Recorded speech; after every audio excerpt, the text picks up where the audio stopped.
Westworld, hey? East Earth.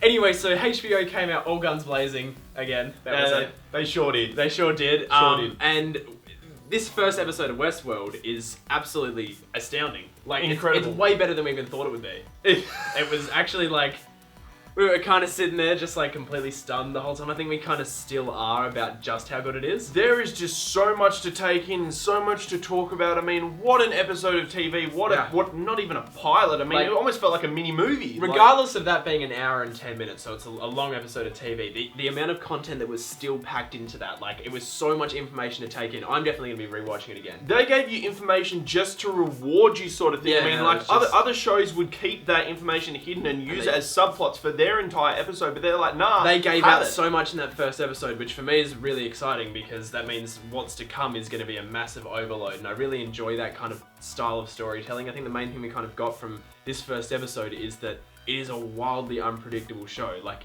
anything can happen at any point, and that's a very, very rare thing, I think, these days, because so much stuff is always set up.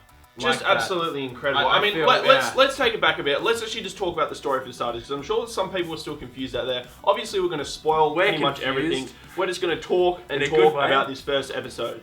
So, I mean, Westworld, it's originally a movie, and it's been remade into this television series. Now, we haven't seen the movie, so I'm not too sure, like, how much they covered in this first episode, but it feels like a hell of a lot. So, obviously, Westworld is a theme park. We've got all these robots within this theme park, and you've got these outsiders that come in, they use this theme park, and then they leave. They pay a lot of money to go there, they pay a lot of extra money to sleep with I think people. a theme park's a bit of an understatement. It's like a real world simulation. Where Yeah, you it's a basically Westworld. you get to go into this, you get to go into this place and you get to do whatever you want for a high price. And then, obviously, outside of this world, we've got Anthony Hopkins' character, Jeffrey you've Wright's character. you've got the people running the park, so it's a great it's a really interesting dynamic of like hard sci-fi and like a Western world. It's a And really I mean, we've seen interesting similar thing. things like this before. We've seen it in Cabin in the Woods, and we've seen it in Hunger Games, where you've got people looking in on this world and they can do whatever they want. But I mean, to see this dynamic and to see, I don't know, this progression in like humans, I don't know, like it's crazy. I've never seen anything like this before. The writing is really immaculate. Like, it really keeps you on your toes. Like,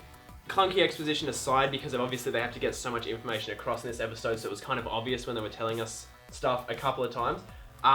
It is an immaculately produced episode of TV, and considering so much behind the scenes going into this show, we were aware that so much went wrong for them. It's actually amazing this first episode turned out so well. Yeah, I'm just really, really intrigued to see where they go from it. I mean, like, Jonathan Nolan absolutely delivered a banging episode. This is the guy who co-wrote The Dark Knight, he co-wrote Memento, a whole lot of his brother's stuff they worked together on. Quite so clearly Christopher Nolan's brother, for you that aren't aware. Yeah. Jonathan Nolan's aesthetic that he used for this entire episode was very similar to Christopher Nolan's as well, and obviously the first episode kicks off what you're going to see visually for the rest of the television series. It sets kind of the tone, and what we're interested to see now is throughout this season and the seasons down the track, once they start getting some more kind of inventive directors on, some of the stuff they're going to come up with, I'm expecting to be really mental, considering so much in this episode was so good. So. And obviously he had a very juxtaposed style between like the actual Westworld when we were there and then when we were back in like sort of the real world and management sort of ideas, which was wicked, and it was good to be able to see that as well. Really, but also, I mean, the use of repetition was incredible. Yeah. Because you're sitting there as an audience member, and when you the do whole that, time, just like, well, like you sit there in your head, you're like, oh, okay, this has happened now, this happens, and this happens, and oh wait, that didn't happen this time. So now you go, oh, what's going to happen? The acting is absolutely impeccable, and I mean, of course, all the main stars, they do really, really good, but for me, it's the smaller supporting roles. It's the robots. The guy that plays Evan Rachel Wood's dad. I mean, that's incredible.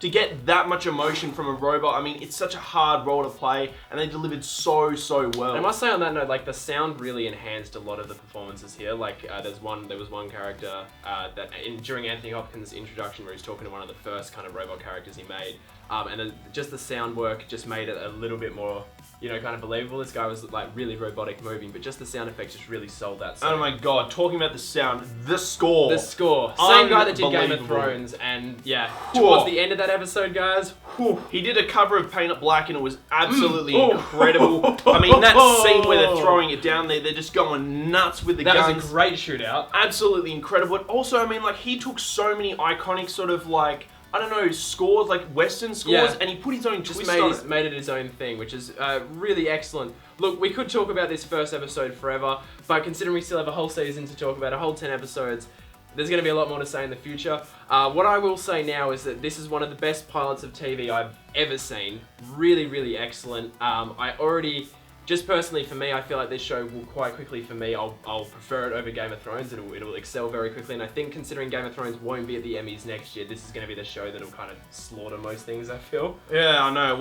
Well, yeah, it's going to be crazy. It's going to be a hell of a time, and I mean, I'm just keen to see where they go with this Westworld, how far they're going to go. And yeah, I don't know. I mean, people stay with it. This is a TV series. It's a great show. You need to be watching. You want to stick with it and see where these characters go. You don't get one episode and walk out. You get one episode, you stay in, you sit in, you strap yourself in, and you put it in H. Put it in H! Okay, so that was our review reaction thing to the first episode of Westworld. A hell of an episode of television. What did you guys think? Let us know in the comment section below. Did a good job with that. And while you're down there, it's probably worth hitting our subscribe button to catch up on what we think of next week's episode as well. You can also check us on Facebook, Instagram, and Snapchat at Breaking Bad.